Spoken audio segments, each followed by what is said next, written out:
जय गुरुदेव, जय दक्षिण कालिका, जय बटुक भैरवनाथ. नमस्कार मित्रांनो, अध्यात्मशास्त्र या आपल्या युट्यूब चॅनेलवर मी कालिका नंदनाथ आपल्या सर्वांचे सहर्ष स्वागत करत आहे.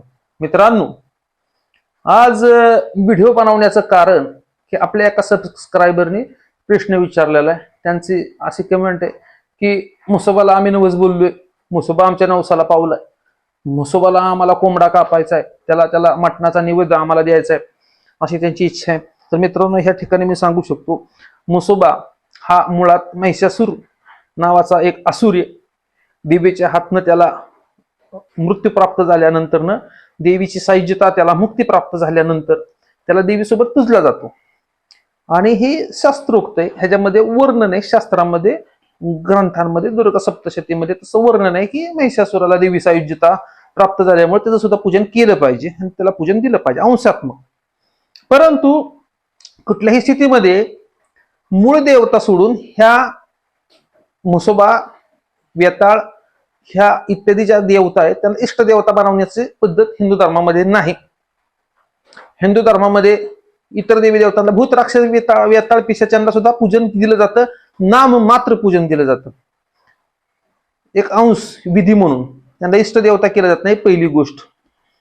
तर बलिदान होतं देवीसाठीच, बलिदान देवीसाठी होतं.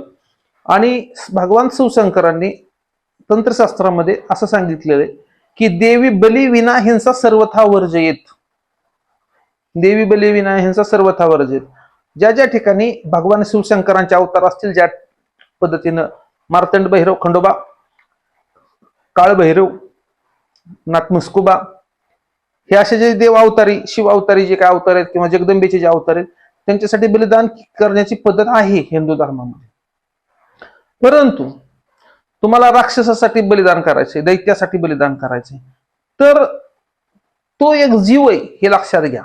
पहिली गोष्ट, तुम्ही ज्या प्राण्याच्या, पशु पक्ष्याची हत्या करणार आहे तर ती हत्या नाही करायची. आपल्याला शास्त्रामध्ये सांगितलेले, भगवान शिवशंकरांचे कडक निर्देश आहेत की बली जर झाला तर शास्त्रोक्त पद्धतीने झाला, अविधी बली झाला तर करणाऱ्याला त्याचा 100% दोष लागतो. बली झालेल्या जीवाला ऊर्ध्वगती प्राप्त होण्यासाठी बली विधान करण्यापूर्वी काही विधी करणं आवश्यक असतं. अगोदरच्या सुद्धा युट्यूब वरती मी व्हिडिओ मध्ये सांगितलेले की त्याला पशुपास विमोचनी मंत्र कानामध्ये सांगून, वेगवेगळे त्याच्यावरती न्यास वगैरे करून, नाही खडक पूजन इत्यादी करून एका झटक्यामध्ये त्या पशुचं शिरच्छेद होणं आवश्यक असतं. जर तुम्ही त्याला कुर्बान करताल, हलाल करताल, नाही का, तर ते चालत नाही. बली त्याला म्हणलं जात नाही, त्याला कुर्बानी म्हणली जाते. मुस्लिम बांधवांकडून ज्या वेळेला तुम्ही मुसोबापाशी कोंबडा कापणार असताल, मुस्लिम बांधव त्यांच्यात स्पष्ट त्यांचं मत आहे, अल्लाह के सिवा कोई माबूद नाही, असं त्यांचं बांधवांचं त्या म्हणणं आहे. ते अल्लाला सोडून दुसऱ्या कुठल्याही देवताला मानत नाहीत. त्यामुळे तुमचा कोंबडा कापताना सुद्धा ती बिस्मिल्लाह रहमान रहीमच मानणार आणि कुर्बानी ती अल्लालाच देणार. हे खरं आहे, सत्य आहे. मुस्लिम बांधवांनी जरी त्यांनी ते सांगताल तुम्हाला, बाबा तुम्ही हे करताना, तुम्ही जर विचारलं तुमच्या एखाद्या मित्राला, माझे मित्र मी त्यांना सुद्धा विचारलं, बाबा तुम्ही नेमकं काय करता, म्हणले आम्ही कुराणची आयतच ह्या ठिकाणी बली करताना, म्हणजे हलाल कुर्बान करताना आम्ही ती म्हणतो की जेणेकरून ती अल्लाह के वास्ते, नाही. तर हे समजून घ्या. तुम्हाला करायचं असेल तर तुम्ही व्यवस्थित शास्त्रोक्त पद्धतीने करा. तुमचा मूळ प्रश्न आहे की मुसोबाला बलिदान करायचं का. शास्त्रात जर कुठे लिहिलं असेल, शास्त्रामध्ये आगम, निगम किंवा वेद ह्याच्यामध्ये जर कुठे विधान लिहिलं असेल की महिषासुरासाठी, राक्षसासाठी, मुसोबासाठी ह्या पद्धतीने बलिदान केलं जातं आणि हे बलिदान करावं, तर तुम्ही करा. शास्त्रामध्ये जर विधान दिलं नाही त्या पद्धतीचं, शास्त्रामध्ये जर तशी रचनाच केलेली नाही की ही विधान करण्याची, तुम्ही शास्त्राच्या बाहेर जाऊन कसं काय करणार आहे मुसोबासाठी बलिदान. तर मी तर एक करू शकता तुम्ही, एक पर्याय, तुम्ही तुमच्या देवीसाठी बलिदान करा देवीच्या नावानं आणि मुसोबाला त्याचा नैवेद्य दाखवा. हा एक पर्याय होऊ शकतो. स्पेशली मुसोबासाठी बलिदान करा असं मी कधी सांगितलं नाही आतापर्यंत तरी कुणाला, आणि तसं विधान नाही शास्त्रामध्ये. एक आता ह्याला पर्याय काय, तुमचा नवस आहे, तुम्ही बोललाय की आम्ही नवसच बोलून बसलोय आणि आमचा नवस पूर्ण झालाय, तर माझा प्रश्न आहे तुम्हाला, तुम्ही देवीला का नाही नवस बोलला?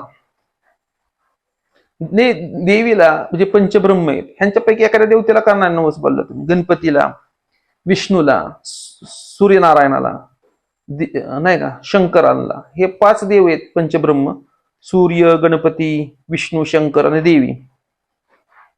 तुम्ही म्हसोबा, राक्षस, वेताळ, झोटी, नाही का, अशा ह्या देवांपाशी तुम्ही नवस कशासाठी बोलायला गेला? आणि जर बोलायचाच होता तुम्हाला नवस, तर असे नवस का बोलला की त्याच्यामध्ये तुम्हाला दोष लागेल? आता एकच करू शकता तुम्ही, तुम्ही कोंबडा सरळ घ्या, त्याच्यावरती गुलाल टाका आणि त्याला अर्पण करा कोंबडा. आणि जर तुम्हाला बलिदानच करायचं असेल तर तुम्ही एखाद्या तज्ञ, माझ्याकडे भरपूर ग्रंथ चाळले मी, मला कुठंही विधानच सापडलं नाही म्हसोबाला बलिदान करण्याचं विधान. त्यामुळे मी तर अनुमती माझ्याकडून देऊ शकत नाही तुम्हाला, किंवा सांगू शकत नाही की तुम्ही हे करा. जर मी सांगितलं करा तर कुठंतरी पापाचा वाटेकरी मला सुद्धा व्हावा लागेल. त्याच्यामुळे नाही, तुम्ही एक अर्पण करा, नाही तर ती तुमच्या पद्धतीने काय असेल ते ठरवा. पण बलिविधान करायला पाहिजे तुमच्यापाशी त्याचं प्रॉपर शास्त्रातलं प्रमाण जर तुमच्यापाशी असेल कुणाकडं म्हसोबाला बलिदान करण्याचं, कोंबडा, बकरं काय, मला सुद्धा द्या विधान. म्हणजे काय होईल, मला सुद्धा म्हसोबा एखादा स्थापन करू, त्या ठिकाणी बलिदान म्हसोबाच्या नावाने करता येईल, नाही का. पण त्यासाठी तुमच्यापाशी विधान असणं आवश्यक आहे. असेल तर द्या मला विधान. तर बलिदान विधान हे तर देवीसाठीच होतं, हे मात्र मला एवढं माहिती आहे. देवासाठी सुद्धा होतं, भैरवनाथांसाठी सुद्धा केलं जातं विधान, परंतु त्या मार्गात आपण जात नाही. आपण फक्त देवीसाठीच करतो आणि किचनला आपलं नैवेद्य त्यांचा ते मिळतो, बलिभाग मिळतो त्यांना. भैरवनाथासाठी करण्याचं विधान आहे, पण झटका पद्धतीने करण्याचं विधान आहे. हो, तुम्ही कसं करणार ते विधान? झटका पद्धतीने जर केलं तर बलिदान झटका पद्धतीने झालं पाहिजे. बलिदान तुम्ही मुसलमान बांधवांकडून हलाल नाही करू शकत. ती कुठंतरी त्या पशूचा हाल होत्या, तो हाल नाही झाले पाहिजे त्या पशु पक्षाचे. क्षणात मुक्ती त्याची झाली पाहिजे, क्षणामध्ये. त्याला कळलं बी नाही पाहिजे कधी आपलं देह पशु येऊन आपण बाहेर निघालो ते, हे त्याच्यामध्ये आहे.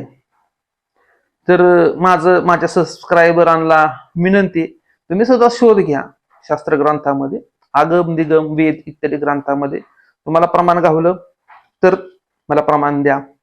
त्या पद्धतीने आपण सुद्धा ती परंपरा, हिंदू म्हणजे जी काय परंपरा आहेत आपल्या, आपण जोपासू.